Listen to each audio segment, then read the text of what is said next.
এই সমাবেশে সভাপতি আলাল ভাই, সাধারণ সম্পাদক ফারুক ভাই, নজরুল চেয়ারম্যান, উপজেলা সাধারণ সম্পাদক ভিপি রফিক সহ অনেক নেতৃবৃন্দ, আমাদের টাঙ্গাইল জেলার সভাপতি, বিএনপির সভাপতি এখানে উপস্থিত আছেন হাসানুজ্জামিন শাহিন ভাই, উপজেলা বিএনপির সভাপতি নজরুল ইসলাম শোভা ভাই, পুরানো নেতা, আমাদের সম্মানিত ব্যক্তি এখানে উপস্থিত আছেন। আমি খুবই আবেগে আপ্লুত হয়েছি কোকডাঙ্গা ইউনিয়নের আজকের এই সমাবেশে উপস্থিত হয়ে। আপনাদের উপস্থিতি আমাকে আবেগী করে তুলেছে। আমি এই কোকডাঙ্গা ইউনিয়নে স্বৈরাচার শেখ হাসিনা পতন আন্দোলনের কর্মসূচি করতে গিয়ে এই কোকডাঙ্গা ইউনিয়নে আমি আক্রান্ত হয়েছি, আমাকে হত্যার চেষ্টা করা হয়েছিল। আজকে আমরা শেখ হাসিনার পতন ঘটিয়ে এই কোকডাঙ্গা ইউনিয়নে সমাবেশ করে গেলাম, আপনারা সেই সমাবেশ করে গেলেন। আজকে সবাই বক্তব্য দিয়েছে, টাঙ্গাইল জেলার সভাপতি বলেছে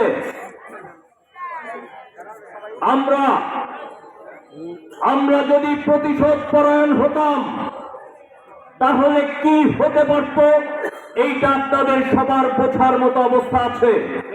কিন্তু আমাদের নেতা দেশনায়ক তারেক রহমান, আমাদের নেতা বিএনপির ভারপ্রাপ্ত চেয়ারম্যান জনাব তারেক রহমান 5ই আগস্ট শেখ হাসিনা পলায়ন করার পর উনি নির্দেশ দিয়েছেন আইনকেও নিজের হাতে তুলে নেবেন না। আমরা দেশের সুশৃঙ্খল পরিস্থিতি বজায় রাখার কারণে আমরা তৃণমূল পর্যন্ত সেই নির্দেশনা পৌঁছে দেওয়ার চেষ্টা করেছি, আইনকেও নিজের হাতে তুলে নেবেন না।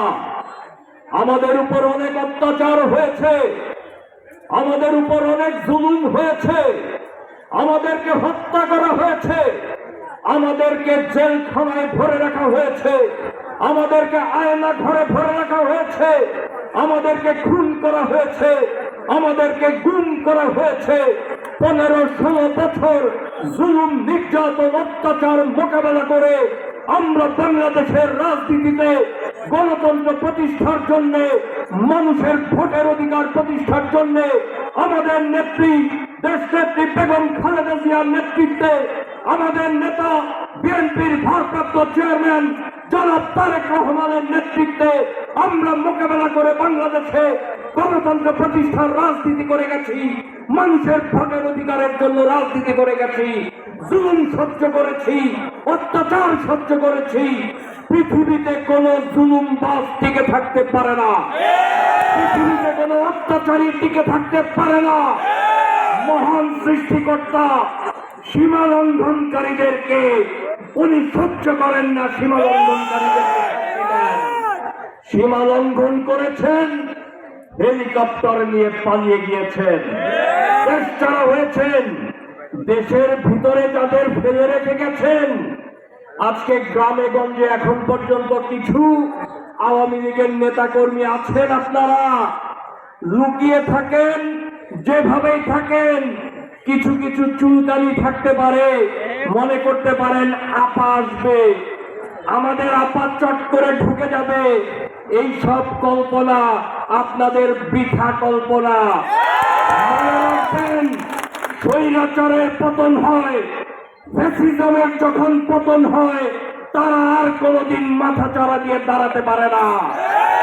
আপনারা দ্বিতীয় বিশ্বযুদ্ধের পরে হিটলারকে দেখেছেন জার্মানিতে, পতন হয়েছে নাৎসিজমের, পতন হয়েছিল ফ্যাসিজমের, আর কোনোদিন মাথা চাড়া দিতে পারে নাই, রাজনীতিতে নিষিদ্ধ হয়েছিল। আপনারা আর কোনোদিন মাথা চাড়া দিতে পারবেন না। আপনারা যারা আছেন মনে রাখবেন, আপনাদের আপা আপনাদেরকে ফেলে রেখে হেলিকপ্টার নিয়ে পালিয়ে গেছে।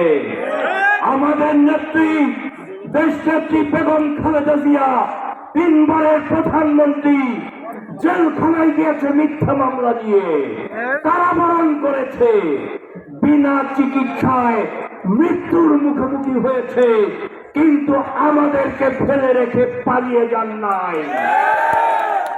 আমরা সেই দল করি, আমরা শহীদ রাষ্ট্রপতি জিয়াউর রহমানের দল করি। ভারপ্রাপ্ত চেয়ারম্যান জনাব তারেক রহমানের নির্দেশে, তারেক রহমানের নেতৃত্বে ঐক্যবদ্ধ থাকবেন সবাই। আজকে দেখেন এইখানে যে ব্যানার আছে, এই ব্যানারে আপনারা দেখবেন রাজনীতিতে ব্যানারের মধ্যে সব সময় নেতার ছবি দিয়ে দেওয়া হয়। এই ব্যানার থেকে আমি আমার ছবি নামিয়ে ফেলেছি। আমি নির্দেশ দিয়েছি ব্যানারের মধ্যে আমার ছবি দিবা না। ব্যানারের মধ্যে 3 জন নেতার ছবি থাকবে। আমাদের প্রতিষ্ঠাতা শহীদ রাষ্ট্রপতি জিয়াউর রহমান, আমাদের নেত্রী চেয়ারপারসন দেশনেত্রী বেগম খালেদা জিয়া, আমাদের ভারপ্রাপ্ত চেয়ারম্যান তারেক রহমান, জনাব তারেক রহমান। কারণ এই দল সবার জন্য উন্মুক্ত। সবার প্রতি আমি আহ্বান জানাই, মূল ধারায় রাজনীতি করেন, এক ধারায় রাজনীতি করে বিএনপিকে দুর্বল গতিতে এগিয়ে চলে। যে নির্বাচনের আকাঙ্ক্ষায় আমরা কাজ করছি, মানুষের ভোটের অধিকার প্রতিষ্ঠার জন্য কাজ করছি। আমরা আশা করব এই সরকার মানুষের ভোটের অধিকার সুনিশ্চিত করার জন্য, মানুষের গণতান্ত্রিক অধিকার প্রতিষ্ঠিত করার জন্য অচিরেই একটি নির্বাচনী রোডম্যাপ দেবে। সেই রোডম্যাপ ধরে আমরা আমাদের নেতা ভারপ্রাপ্ত চেয়ারম্যান জনাব তারেক রহমানের নেতৃত্বে এগিয়ে চলব। আপনারা ঐক্যবদ্ধ থাকবেন, বিজয় সুনিশ্চিত, ইনশাআল্লাহ মানুষের অধিকার প্রতিষ্ঠিত হবে। আপনারা ভালো থাকবেন, সুস্থ থাকবেন। খোদা হাফেজ। বাংলাদেশ জিন্দাবাদ, বাংলাদেশ জাতীয়তাবাদী দল জিন্দাবাদ, দেশনেত্রী বেগম খালেদা জিয়া জিন্দাবাদ, আমাদের ভারপ্রাপ্ত চেয়ারম্যান জনাব তারেক রহমান।